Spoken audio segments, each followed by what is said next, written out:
Salam pemirsa, berjumpa lagi bersama saya dalam pembahasan buku Amanat kepada Orang Muda. Pada saat ini kami mengundang akan saudara-saudara, khususnya kepada orang-orang muda, kita boleh berkumpul bersama-sama dan kita boleh mendengarkan akan nasihat firman Tuhan. Kita akan masuk ke pasalnya yang ke-113 dengan judul Menggunakan Tabiat dalam Rumah Tangga. Ya, setan mencobai anak-anak supaya menjauhkan diri terhadap ibu bapaknya dan lebih suka menanyakan segala rahasianya kepada kawan-kawan muda yang tidak berpengalaman, yaitu kawan-kawan yang tak dapat menolongnya, melainkan memberikan nasihat yang tidak baik kepada mereka itu. Ya, jadi bila mana masing-masing orang-orang muda mempunyai pergumulan di dalam kehidupannya, ya baiklah kita datang kepada orang tua kita.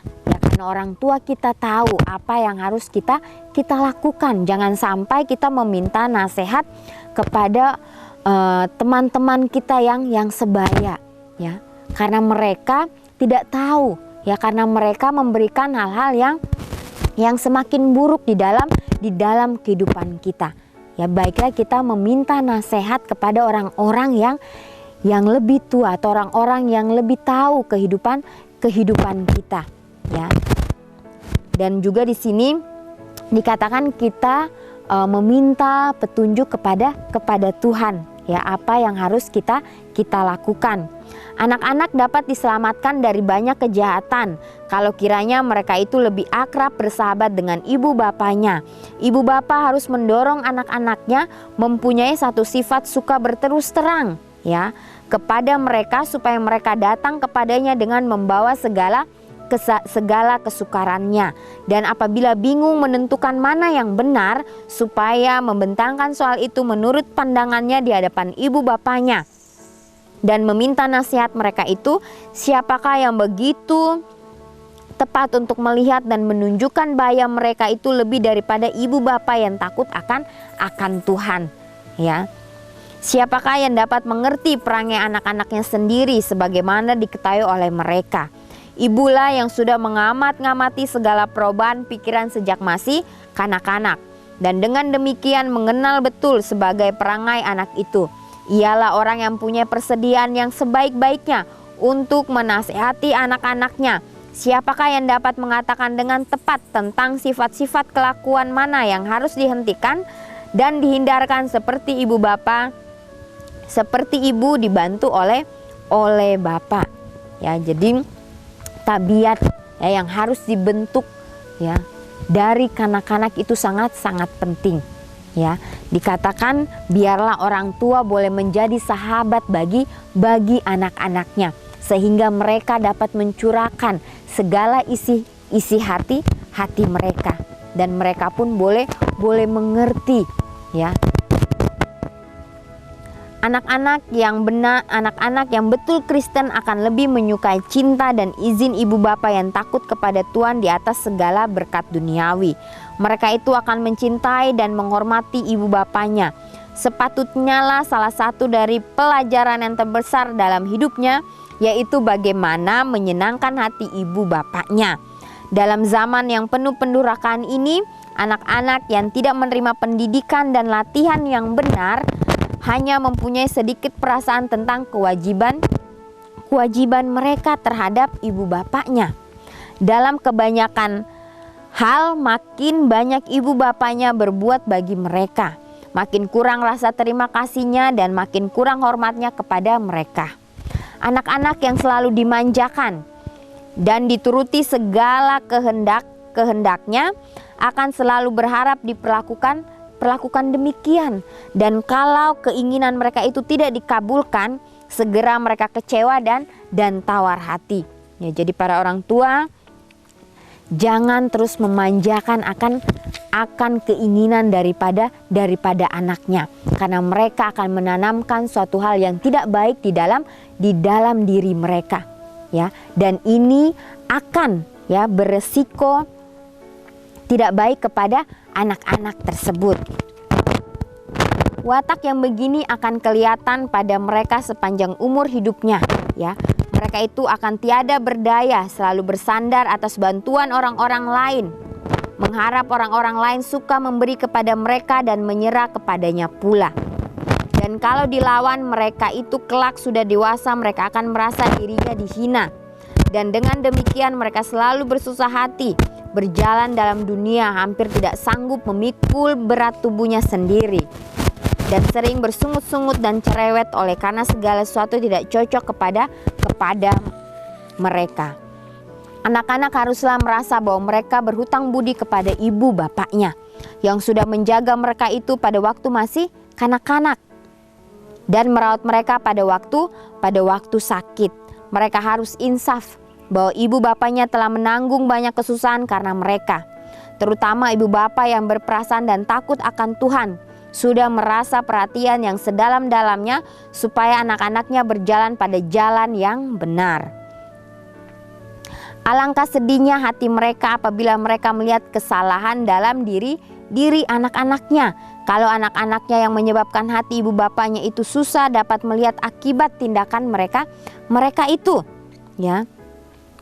Tentulah mereka akan merasa menyesal kalau mereka dapat melihat air mata ibunya dan mendengar doanya kepada Tuhan demi kepentingan mereka sendiri. Kalau mereka dapat dengar segala keluhan yang ditahan-tahankan, maka hatinya dengan lekas akan merasa dan segera pula mereka akan mengaku kesalahannya dan mohon supaya diampuni, ya. Kita sekarang hidup dalam satu zaman yang menyedihkan bagi anak-anak, satu arus yang deras sedang menuju kepada kebinasaan, dan lebih daripada pengalaman dan kekuatan anak-anak yang diperlukan untuk melawan arus tersebut. Supaya jangan dihanyutkan olehnya, orang-orang muda kelihatannya sudah seperti orang tawanan setan. Dan dia serta malaikat-malaikatnya memimpin mereka itu kepada kebinasaan yang pasti. Setan dan tentaranya sedang berperang melawan pemerintahan Tuhan. Dan semua orang yang mempunyai keinginan hendak menyerahkan hatinya kepada Tuhan dan turut segala perintahnya.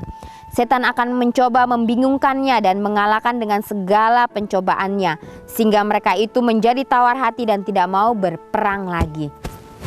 Dengan doa yang tekun dan iman yang hiduplah kemenangan-kemenangan yang besar dapat diperoleh. Ada ibu bapa yang belum menyadari segala tanggung jawab yang terletak di atas bahu mereka dan telah melalaikan pendidikan agama bagi anak-anaknya. Pada pagi hari yang pertama mengisi pikiran orang Kristen haruslah mengenai Tuhan. Pekerjaan dunia dan kepentingan diri sendiri haruslah menjadi nomor 2.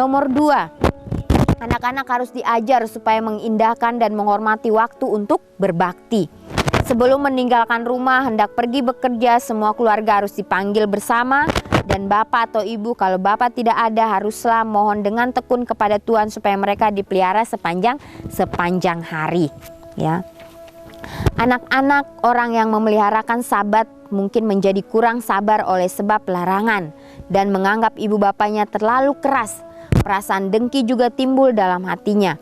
Begitupun pikiran-pikiran yang kurang puas dan pikiran-pikiran yang kurang baik mereka inginkan dengan menentang orang yang sedang bekerja demi masa sekarang dan masa mendatang yang baik dan kekal buat mereka.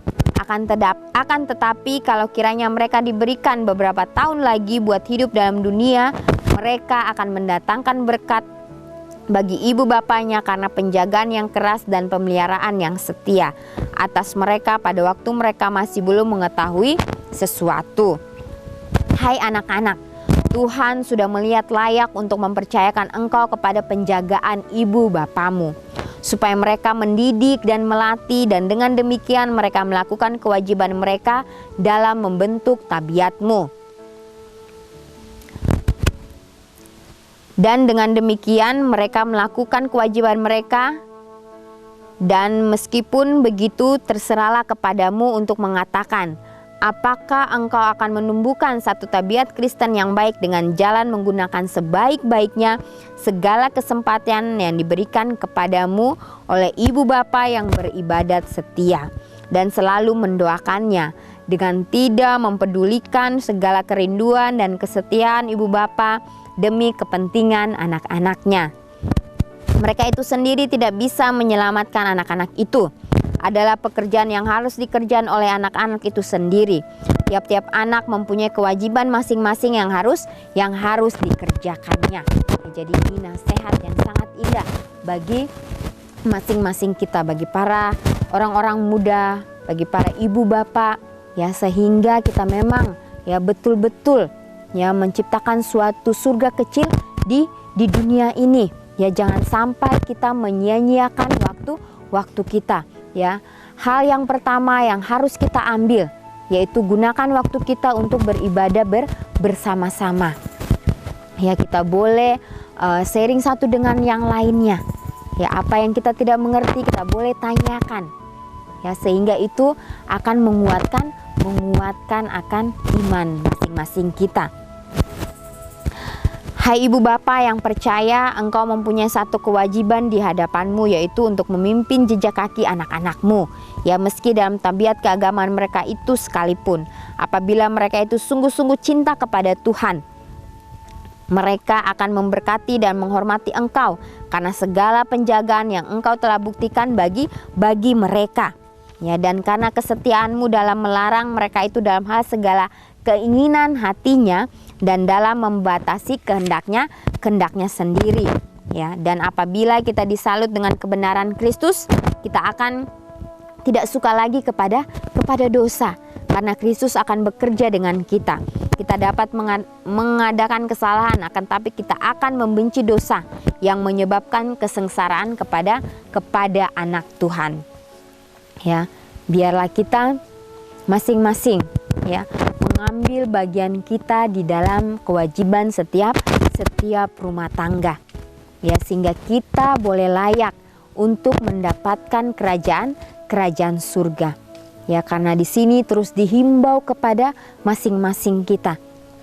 Ya, untuk terus bersandar kepada Tuhan. Karena bacaan kita sudah sangat jelas. Ya, biarlah pada saat ini kita boleh mengambil komitmen kita, ya, untuk menyerahkan kehidupan kita sepenuhnya kepada Tuhan. Dan biarlah Tuhan yang akan menuntun kita ke jalan yang benar itu. Ya. Dan biarlah kita akan menjadi pengikut Tuhan yang tetap setia. Ya, karena Dia ya akan selalu menolong kita. Karena Dia ada untuk masing-masing kita. Ya, karena Dia selalu menyendengkan telinganya bagi kita. Dia akan mendengarkan setiap permohonan kita. Dia akan mendengarkan setiap pergumulan hidup kita. Ya. Dan biarlah kita boleh menjadi berkat ya bagi sesama kita dengan menunjukkan akan tabiat-tabiat yang baik di dalam kehidupan kita. Ya, biarlah kita terus memandang kepada Tuhan ya, dan biarlah kita terus mengandalkan Tuhan di dalam kehidupan kita, sehingga kita boleh layak untuk menerima akan kerajaan yang baru itu. Dan demikianlah pembahasan amanat kepada orang muda. Kita akan berjumpa di kesempatan yang berikutnya. Tuhan memberkati.